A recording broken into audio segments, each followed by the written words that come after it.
दोस्तों good morning. Chauhan वंश की अगली कड़ी जालोर के चौहान, जालोर के सोनगरा चौहान के बारे में आज की क्लास में आपको बताया जाएगा।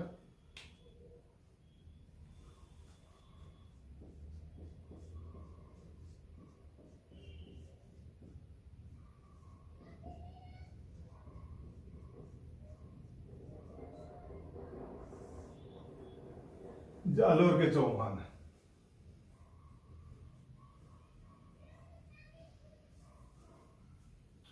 बिजोलिया अभिलेख में जालोर को क्या कहा गया है? जावालीपुर।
दोस्तों ये स्क्रीनशॉट आप ले लो, काफी इंफॉर्मेटिव जानकारी है। जालोर के चौहान वंश, जालोर का प्राचीन नाम बिजोलिया शिलालेख में जावालीपुर मिलता है। जालोर को ऋषि जावाली की तपोभूमि भी कहा जाता है। वर्तमान में ग्रेनाइट का काफी खनन होने के कारण जालोर को ग्रेनाइट सिटी भी कहा जाता है। जालोर दो शब्दों से मिलकर बना है, जाल प्लस लोर। जाल का मतलब जाल का एक पेड़ होता है, लोर का मतलब सीमा, यानी जाल के पेड़ों की सीमा होने के कारण ये जालोर कहलाया। यहाँ के किले को जालोर का किला, स्वर्णगिरी का किला या सोनगढ़ कहते हैं। ये स्वर्णगिरी पहाड़ी सुकड़ी नदी के किनारे पे स्वर्णगिरी पहाड़ी पे स्थित है। स्वर्णगिरी को सोनगढ़ भी कहते हैं। इस कारण जालोर के किले को स्वर्णगिरी या सोनगढ़ कहते हैं। और सोनगढ़ के निवासी होने के कारण जालोर के चौहानों को सोनगरा चौहान कहा जाता है। सोनगरा चौहान।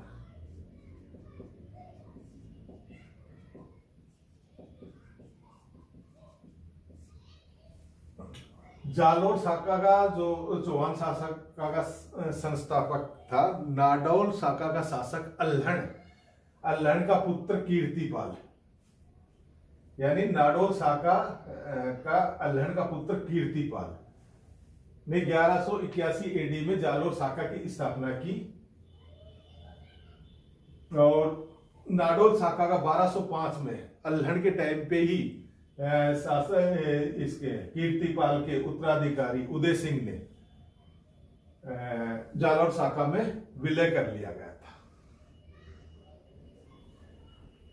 कीर्तिपाल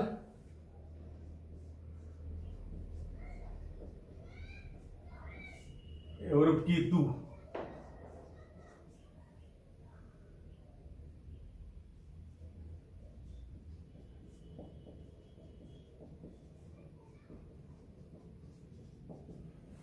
कीर्तिपाल अल्हड़ जो नाडोल शाखा का शासक था उसका पुत्र था और इससे अपने पिता की तरफ से 12 गांव जागीर में मिले थे।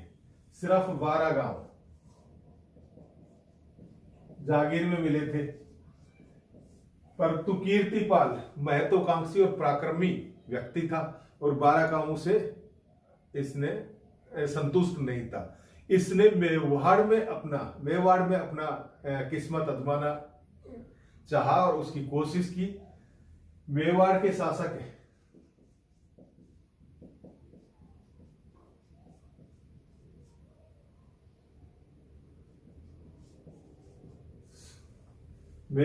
शासक सामंत सिंह को चालुक्यों के सहयोग से गुजरात के चालुक्य के सहयोग से पराजित कर दिया और मेवाड़ में अपना साम्राज्य स्थापित किया। परंतु मेवाड़ के जो सामंत थे ना, उनको ये सब पसंद नहीं आया। सामंत सिंह को पराजित किया मेवाड़ में, पर मेवाड़ के सामंत थे उनको ये पसंद नहीं आया और सामंत सिंह को हटा के और कुमारपाल को मेवाड़ का शासक घोषित कर दिया। कुमारपाल को मेवाड़ का शासक घोषित कर दिया और चालुक्य गुजरात के चालुक्य के सहयोग से कीर्तिपाल को मेवाड़ से खदेड़ दिया। यानी चालुक्य पहले तो कीर्तिपाल के साथ हो गए और सामंत सिंह को हटा दिया गया और इसने कीर्तिपाल ने मेवाड़ में अपना साम्राज्य स्थापित कर लिया। परंतु मेवाड़ के सामंतों को ये पसंद नहीं आया और मेवाड़ के सामंतों ने सामंत सिंह के छोटे भाई कुमारपाल को मेवाड़ का शासक घोषित कर दिया और चालुक्य से एक पैक्ट करते हैं, समझौता करते हैं और उससे चालुक्य से जो सहयोग मिलता है उससे कीर्तिपाल को मेवाड़ से खदेड़ देते हैं। तो चालुक्य की ये जो दोहरी पॉलिसी थी ये कीर्तिपाल पर नागावर गुजरी। कीर्तिपाल को अच्छा नहीं लगा और उसने चालुक्य से बदला लेने का और चालुक्य प्रदेश के पास अपना साम्राज्य स्थापित करने के लिए जालोर को चुना। उस टाइम जालोर में प्रतिहार शासक कुंतपाल का साम्राज्य था और जालोर के पास सिवान था, वहां प्रतिहार सामंत वीर नारायण का साम्राज्य था। तो यानी ये चालुक्य के सामंत शासक थे और चालुक्य को बदला लेने के लिए कुमारपाल ने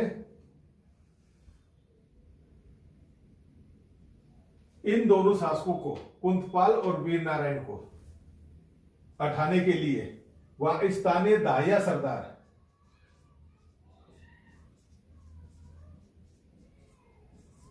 सरदारों से सहयोग लेके और 1181 एडी में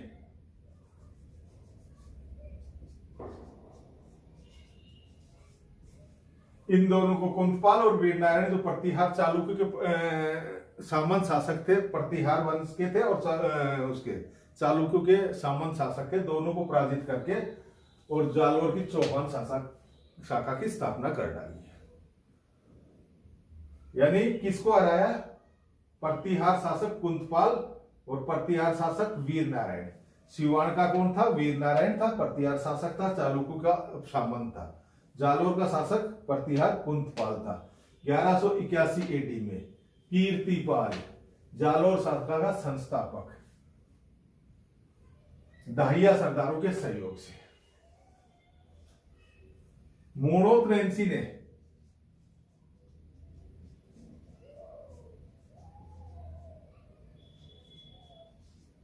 मोनोतनेसी ने कौन कौन सी किताबें लिखी है?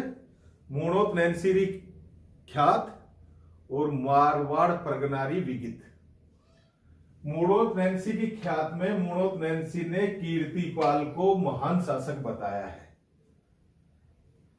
मोनोतनेसी को राजस्थान का अबुल फजल भी कहा जाता है, और मोनोतनेसी को राजस्थान का अबुल फजल किसने कहा था? मुंशी देवी प्रसाद ने।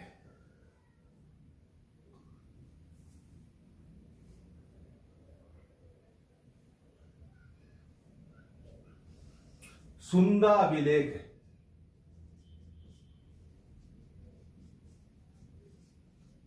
सुंदा अभिलेख भीलमाल से मिलता है, और इसमें कीर्तिपाल को क्या कहा गया है? राजेश्वर।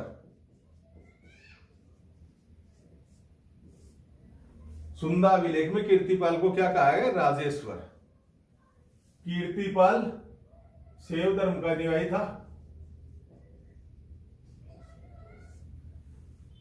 जालोर में जांदलेश्वर महादेव का मंदिर बनवाता है। कीर्तिपाल वो राजेश्वर की सुंदा अभिलेख में कहा गया है शैव धर्म का अनुयायी था। जालोर में जांदलेश्वर शिव का मंदिर बनवाता है। जालोर के चौहानों की कुल देवी आशापुरा माता, जिसे क्या कहा जाता है? महादुरी माता।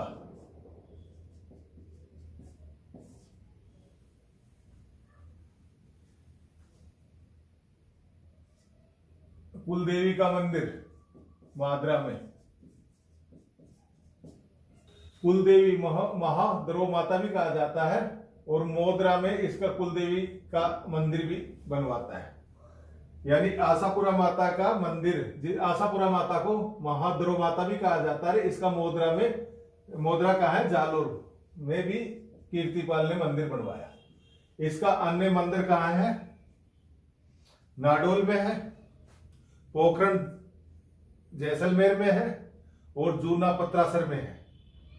इस प्रकार कीर्तिपाल ने प्रतिहार शासक कुंतपाल और वीरपाल को हराकर जालोर की नाडोल शाखा की स्थापना की। कीर्तिपाल का उत्तराधिकारी समर सिंह।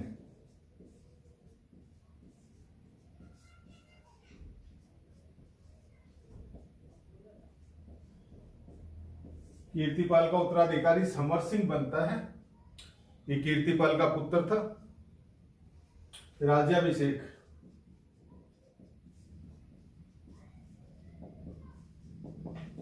जालोर दुर्ग में होता है। समर सिंह ने शांति की नीति का अनुसरण किया।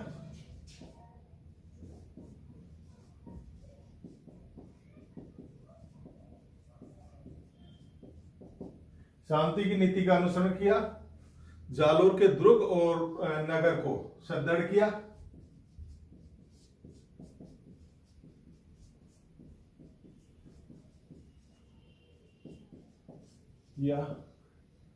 जालोर के दुर्ग का परकोटा बनवाया। शास्त्रागार, पोस्त्रागार, मंदिर एवं अन्य यंत्र तैयार करवाए। राज्याभिषेक जालोर के दुर्ग में होता है। समर सिंह 1182 से 1205 कीर्तिपाल का पुत्र है। अगला उत्तराधिकारी बनता है। शांति की नीति का अनुसरण करता है। शांति की नीति का अनुसरण करके जालोर के दुर्ग और यानी जालोर का जो फोर्ट है, किला है, उसको सुदृढ़ करवाता है। नगर को सुदृढ़ करवाता है। जालोर के फोर्ट के चारों तरफ रेमपाट यानी परकोटा तैयार करवाया है। वहां शस्त्रागार तैयार करवाया, और कोष्ठागार यानी अन्न भंडारण के लिए कोष्ठागार क्या अन्य यंत्र तैयार करवाए। मंदिरों का निर्माण करवाया। और इसने अपनी पुत्री लीला देवी का विवाह चालुक्य नरेश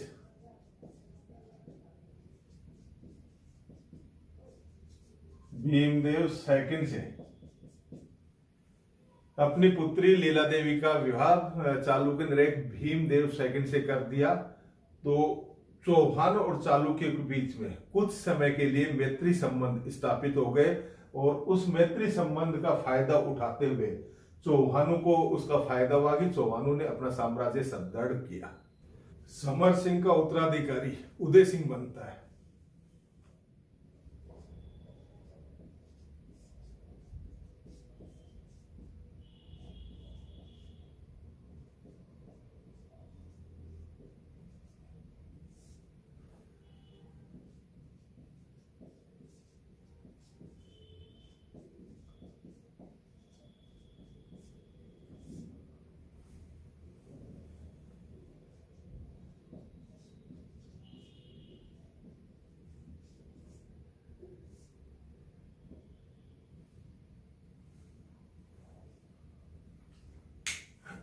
समर सिंह के बाद उसका पुत्र उदय सिंह जालोर का शासक बनता है।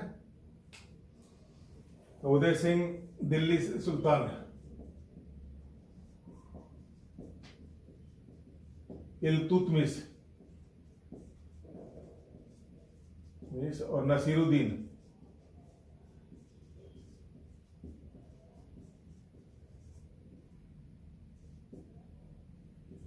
इन दोनों का समकालीन है। उदय सिंह दिल्ली सुल्तान इल्तुतमिश और नसीरुद्दीन मोहम्मद का समकालीन है। और सुंदा अभिलेख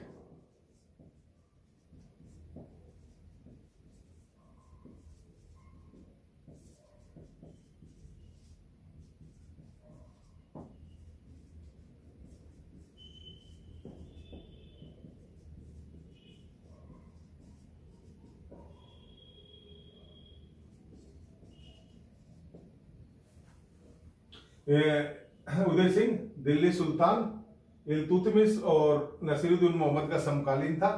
और सुंदा अभिलेख से मालूम पड़ता है कि उदय सिंह ने मुस्लिम आक्रमणों को कंट्रोल किया था, नियंत्रित किया था, विफल किया था। 1228 में इल्तुतमिश जब जालोर पे आक्रमण करते हैं तो उदय सिंह ने इल्तुतमिश के आक्रमण को विफल कर दिया था। उसके बाद में 1254 में नसीरुद्दीन मोहम्मद के टाइम पे जालोर पे दिल्ली सल्तनत का आक्रमण होता है। तो उस टाइम भी उदय सिंह ने मुस्लिम आक्रांता सेना को विफल करके और जालोर की रक्षा की थी। डॉक्टर दशरथ शर्मा उदय सिंह को महान शासक बताते हैं, महान पराक्रमी शासक बताते हैं। सुंदा अभिलेख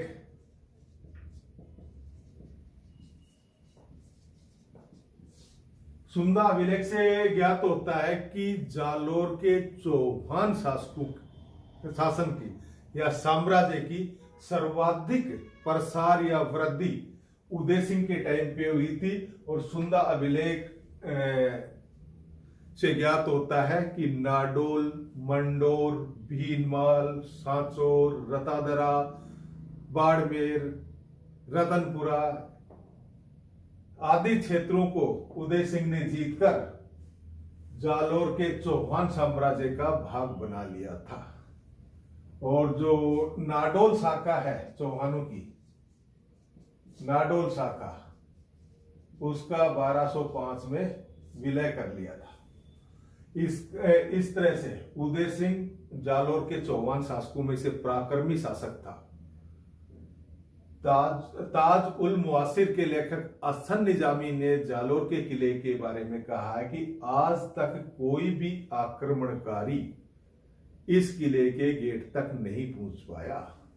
किसने कहा है? अहसन निजामी। बुक ताज उल मुआसिर। ताज उल मुआसिर है। असम निजामी ने कहा है कि जालोर के किले के बारे में कि आज तक कोई भी आक्रमणकारी इस किले के गेट तक नहीं पहुंच पाया। उदय सिंह के टाइम पे चालुक्य, चौहान संघर्ष दोबारा आरंभ हो जाता है, दोबारा आरंभ हो जाता है, क्योंकि जो सुंदा अभिलेख से ज्ञात हुआ है हमें कि बहुत सारे क्षेत्र उदय सिंह ने जीतकर जालोर साम्राज्य में मिलाए थे। वो मोस्टली क्षेत्र गुजरात के जो चालुक्य सेनापति थे लवणा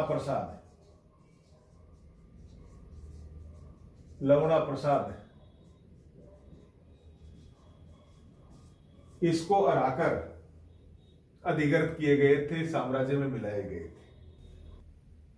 उदय सिंह के बाद में अगला शासक चाचिक देव बनते हैं, यानी उदय सिंह के उत्तराधिकारी चाचिक देव 1257 से 1282 एडी।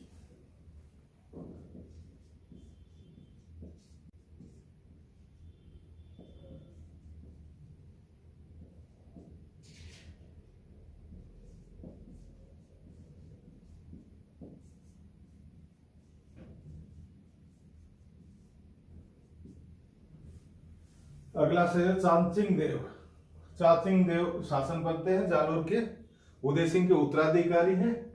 1257 से 1282 तक शासन किया है। दिल्ली सुल्तान नसीरुद्दीन मोहम्मद और बलबन के समकालीन रहे हैं। चाचिक देव के समय में कोई मुस्लिम आक्रमण नहीं हुआ जालोर पे।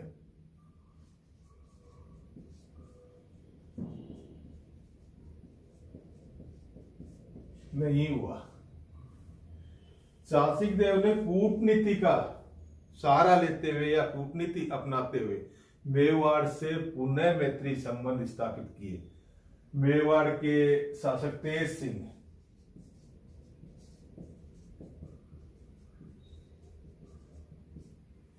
से अपनी पुत्री रूपा देवी की शादी कर दी। तेज सिंह से, मेवाड़ के शासक तेज सिंह से अपनी पुत्री रूपा देवी की शादी कर दी, और शादी करने से जो जालोर और मेवाड़ के परंपरागत दुश्मनी वाले रिलेशन थे वो समाप्त होकर और मैत्री संबंध स्थापित हो गए।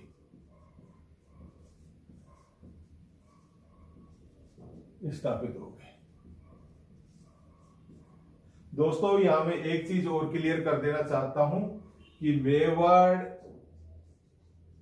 चित्रकला शैली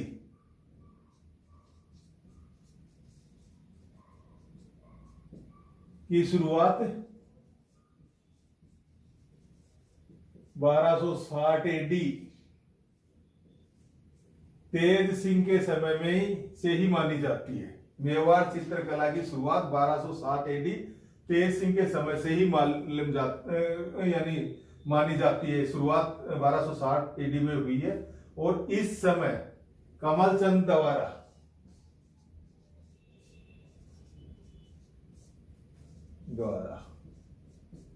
श्रावक प्रतिक्रम चूर्णी चित्रित की गई थी।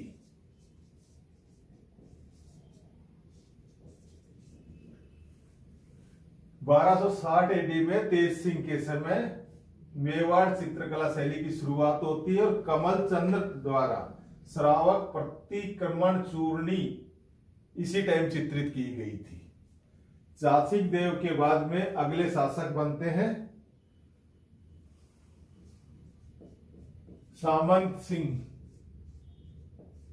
सामंत देव।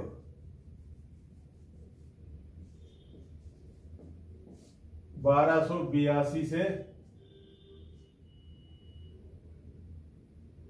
1296।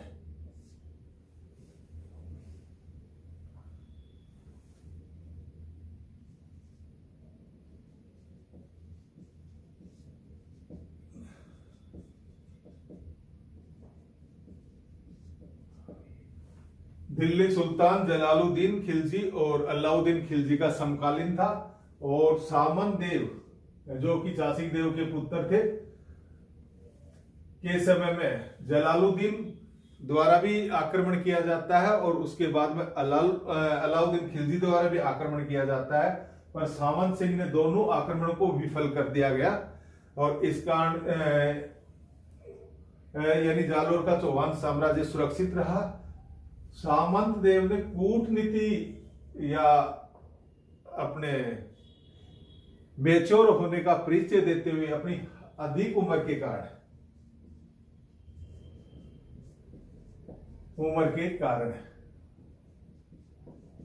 1296 में साम्राज्य अपने पुत्र को सौंप दिया गया।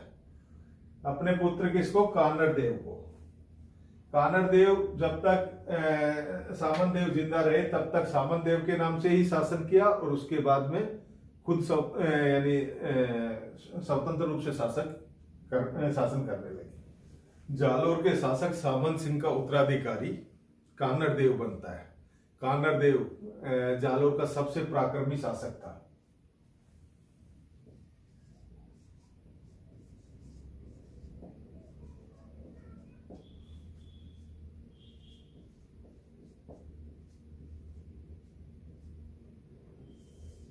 ये सामंत सिंह का पुत्र था।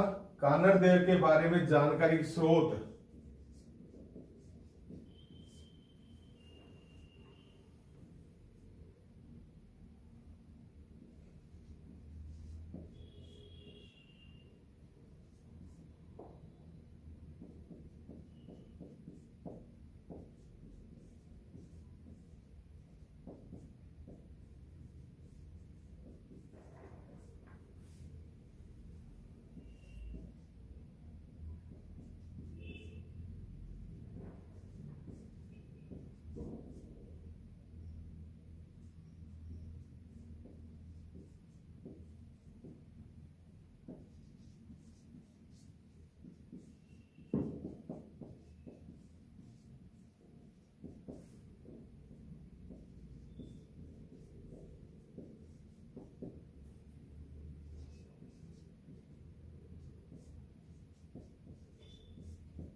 अलाउद्दीन और कानरदे के युद्ध के बारे में या कानरदे के शासन के बारे में जानकारी देने के प्रमुख स्रोत हैं अमीर खुसरो की तारीख अलाई, खजाइन उल फतू। फरिश्ता ने तारीख फरिश्ता लिखा है, इसमें भी जानकारी मिलती है। पद्मनाभ कानरदे प्रबंध, वीरमदेव सोनग्रा की बात, असन निजामी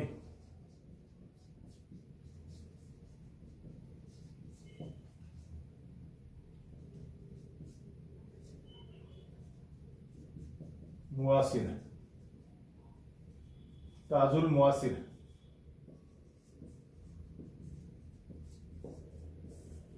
अब सबसे पहले चर्चा करते हैं कि कानरदे और अलाउद्दीन खिलजी के बीच युद्ध क्यों हुआ।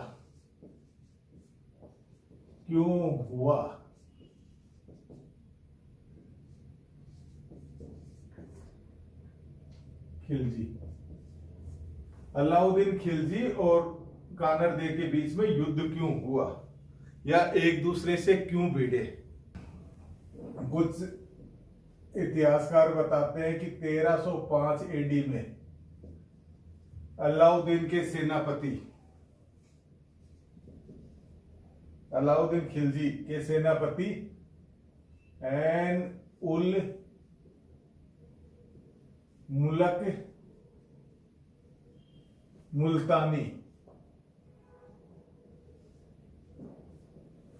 और कानरदे के बीच में एक संधि होती है और उस संधि की शर्तों के अनुसार कानरदे अलाउद्दीन खिलजी के दरबार में दिल्ली में उपस्थित होते हैं, परंतु दोनों में किसी बात को लेकर टकराव हो जाता है और कानरदेव वापस जालोर आ जाते हैं। युद्ध का ये कारण बताते हैं। परंतु पद्मनाभ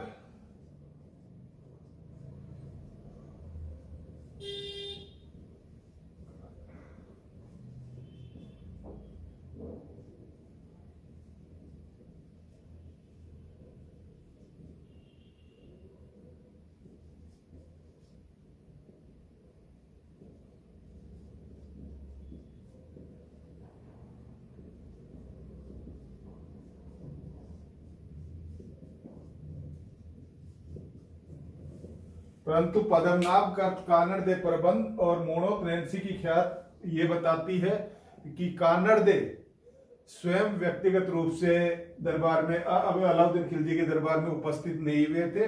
कानरदेव के पुत्र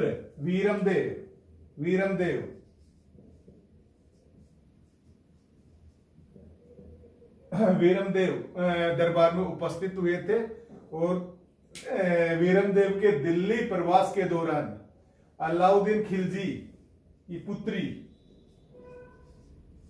फिरोजा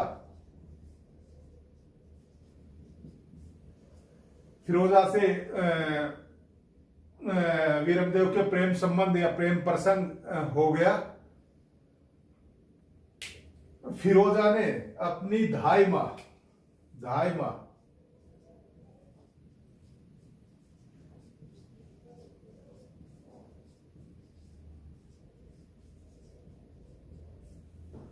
फिरोजा ने अपनी दाई मां गुल बहिस्त को बताया कि दाई मां, मैं तो दिल दे चुकी हूं है और अब मेरी प्यार की नैया को वेतरणी तू ही पार लगवा सकती है। तो अलाउद्दीन खिलजी गुल बहिस्ता ने अलाउद्दीन खिलजी को फिरोजा और वीरमदेव के प्रेम प्रसंग के बारे में बताया गया और इसी दौरान वीरमदेव जालोर वापस आ जाता है। तो गुल बहिस्त के नेतृत्व में वीरमदेव को समझाने के लिए सेना भेजी जाती है और वो सेना, वीरमदेव ने साफ मना कर दिया कि मैं एक विधर्मी लड़की से शादी नहीं करूंगी और वीरमदेव को युद्ध होता है, उसमें वीरमदेव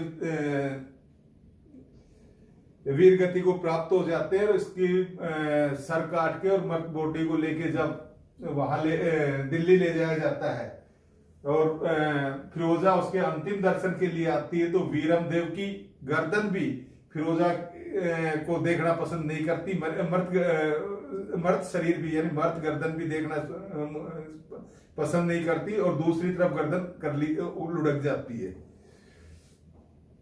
और फिरोजा ने एक अच्छी प्रेमिका के नाते वीरमदेव का हिंदू संस्कार से अंतिम संस्कार करवाया और खुद यमुना में कूदकर आत्महत्या कर लिया, अपनी जीवन लीला समाप्त कर ली। पर दोस्तों, इतिहास में प्यार का तड़का लगाकर स्त्री को ज्यादा रोचक बनाने की कोशिश करते हैं। अलाउद्दीन के जालोर पे आक्रमण के कारण जो तर्क सम्मत है वो मैं आपको यहां बताता हूं। जालोर मालवा गुजरात दक्षिण मार्ग पे स्थित था। तो सामरिक महत्व हो गया। दूसरा, अलाउद्दीन खिलजी की साम्राज्यवादी नीति।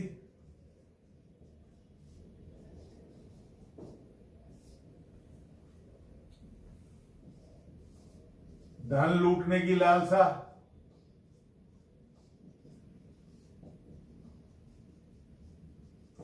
अलाउद्दीन खिलजी घोर साम्राज्यवादी शासक था।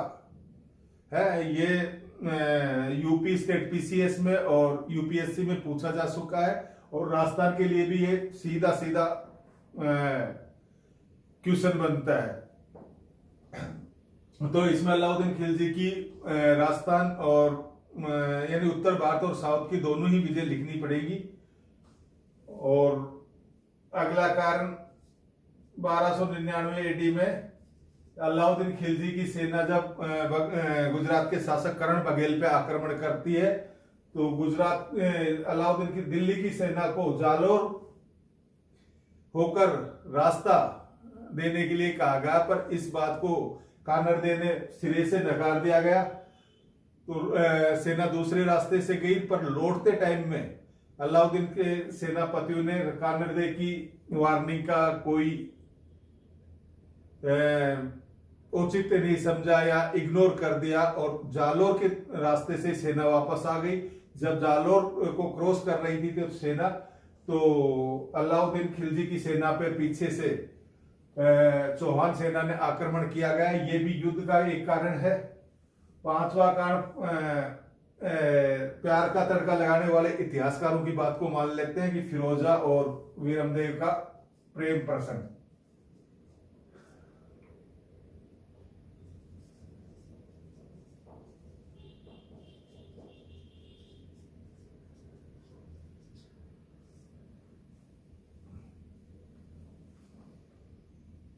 तेरह सौ आठ में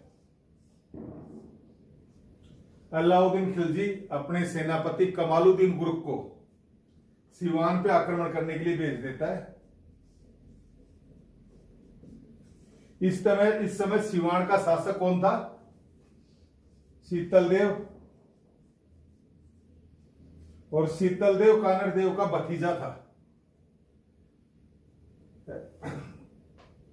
यहां कमालुद्दीन गुरुक सिवान के किले को जीत लेता है। सिवान का दुर्ग अलदेश्वर पहाड़ी पे बना हुआ है, परंतु किले को घेर लेता है, पर किले के अंदर प्रवेश नहीं पाता। शीतलदेव ने काफी अच्छी सामरिक रणनीति के तहत दुर्ग की रक्षा की व्यवस्था कर रखी थी, परंतु घर के भेदी लंका ढाए, ये वाली बात यहां भी साबित हुई। भांवला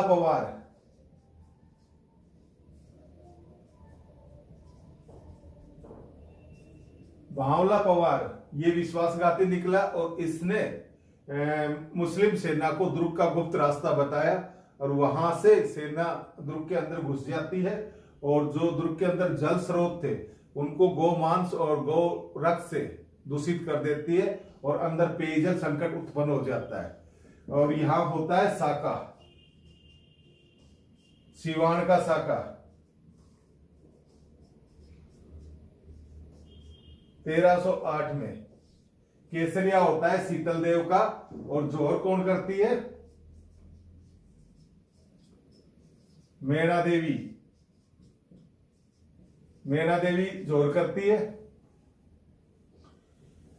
शीतलदेव युद्ध में लड़ते हुए वीरगति को प्राप्त हो जाते हैं और जब अलाउद्दीन खिलजी का सेनापति कमालुद्दीन गुरुक शीतलदेव का कटा हुआ सिर लेके अलाउद्दीन खिलजी के सम्मुख प्रस्तुत करता है, तो अलाउद्दीन खिलजी कमालुद्दीन गुरुक को आदेश देते हैं कि आसपास के क्षेत्र को पे अधिकार कर लिया जाए। तो भीनमाल नगर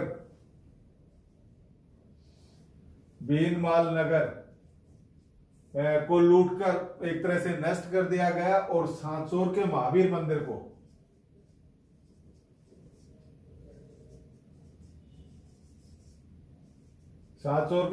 मंदिर को नेस्ता नाबूद करके यानी एक तरह से ध्वस्त कर दिया गया और कमालुद्दीन को सिवान का दुर्ग रक्षक नियुक्त कर दिया गया और सिवान का नाम बदलकर खेराबाद कर दिया गया। इसके बाद में अलाउद्दीन खिलजी और कानरदे के बीच में 1310-11 में मलखाना का युद्ध होता है। मलखाना युद्ध में कानरदेव और मुगल सेनापति शम्स खां एक दूसरे के आमना सामने होते हैं। इस युद्ध में कानरदेव की विजय होती है।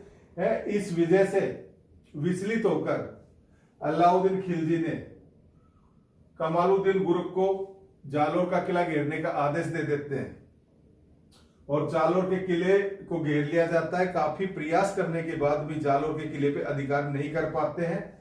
जिस तरह से सिवान में भांवला पवार गद्दार निकला था, वैसे ही जालोर में बीका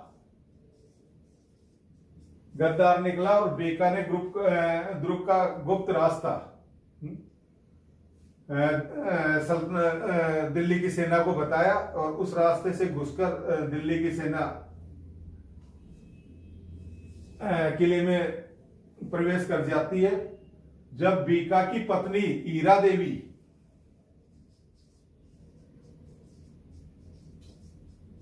देवी को यह बात मालूम पड़ती है कि मेरे पति बीका ने मुस्लिम सेना को द्रुक का गुप्त रास्ता बता दिया है, तो वो हीरा देवी अपने पति बीका की हत्या कर देती है और हत्या कर कर ये बात यानी ये सूचना कानरदे को देने के लिए किले में जाती है, पर तब तक देर हो चुकी होती है और मुस्लिम सेना किले के अंतर्गत किले के भीतर प्रवेश कर चुकी होती है। मुस्लिम सेना जालोर के दुर्ग में प्रवेश कर चुकी होती है। अब सोनग्रा शासकों के लिए डू एंड डाई वाली स्थिति आ जाती है। तो यहां जालोर का शाखा होता है, जालोर का शाखा केसरिया कौन करता है? कानरदेव। और जौहर जेतल देवी। और सिवान में कौन करता है? मेणा देवी, शीतल देव।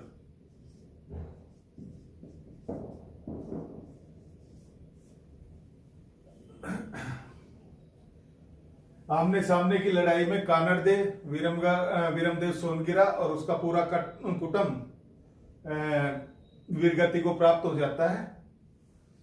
कानरदेव का एक रिश्तेदार या भाई मालदेव इस युद्ध में जीवित रहता है। मालदेव को अलाउद्दीन खिलजी जालोर से हटाकर चित्तौड़ के दुर्ग का रक्षक बना देते हैं। चित्तौड़ के दुर्ग को 1303 में जीता था राहुल रतन सिंह को हराकर। और ये मालदेव ताजीवन चित्तौड़ का दुर्ग रक्षक रहा। राजस्थान के इतिहास में इसे मूछाड़ो मालदेव, मूछाड़ो वाला मालदेव, वाला मालदेव, मूछे वाला मालदेव के नाम से फेमस है। विजय के बाद में कमालुद्दीन दुर्ग का रक्षक बना दिया जाता है और जालोर का नाम बदलकर जलालाबाद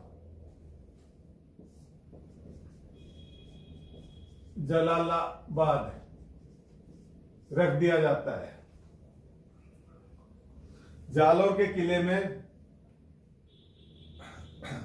अलाउद्दीन खिलजी द्वारा एक मस्जिद निर्माण की जाती है जिसे खिलजी मस्जिद या तोप मस्जिद कहते हैं। तोप मस्जिद कहते हैं।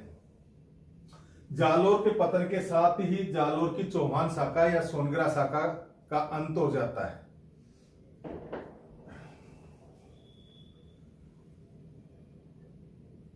अलाउद्दीन खिलजी का प्रधान सेनापति कौन था? एन उल मुलक मुल्तानी। एन उल मुलक मुल्तानी। और कानरदे का जेता देवड़ा, वीर देवड़ा, उलीचा देवड़ा,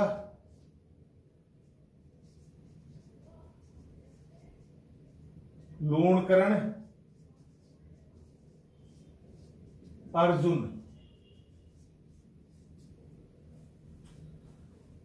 कानरदेव का प्रधानमंत्री कौन था? जेता देवड़ा।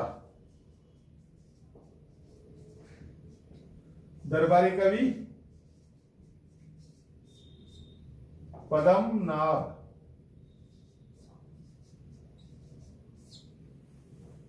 कानरदेव ने अपना आधा राज्य देने की किसको बात की थी? श्रृंगारी नटनी।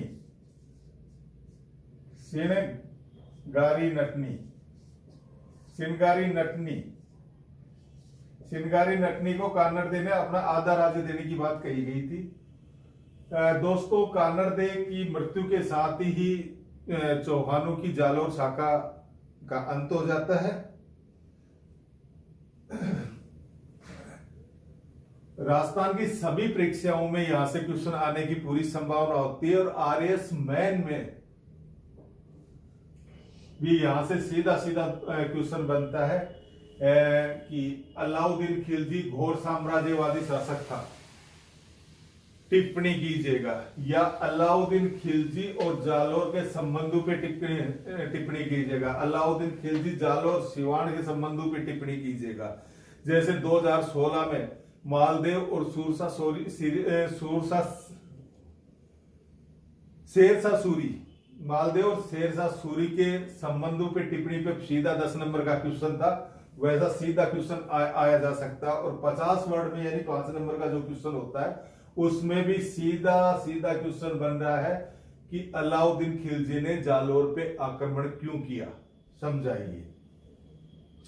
दोस्तों, मेरा ये वीडियो आपको कैसा लगा? पसंद आए तो इसे आप सब्सक्राइब कर लीजिएगा और सब्सक्राइब करके ना केवल अपने तक रखें, इसे अपने ज्यादा से ज्यादा दोस्तों के साथ शेयर करेंगे तो इसका सभी को फायदा मिलेगा। मैं अपने अगले वीडियो में चौहानों के हाड़ौती शाखा के बारे में आपके साथ डिटेल से चर्चा करूंगा। हाड़ौती के हाड़ा शासकों की क्या क्या उपलब्धियां रही, किस परिस्थितियों में शासन स्थापित हुआ, कैसे उसका अंत हुआ, ये सारी चीजें हम अगले वीडियो में डिस्कस करेंगे। Thank you.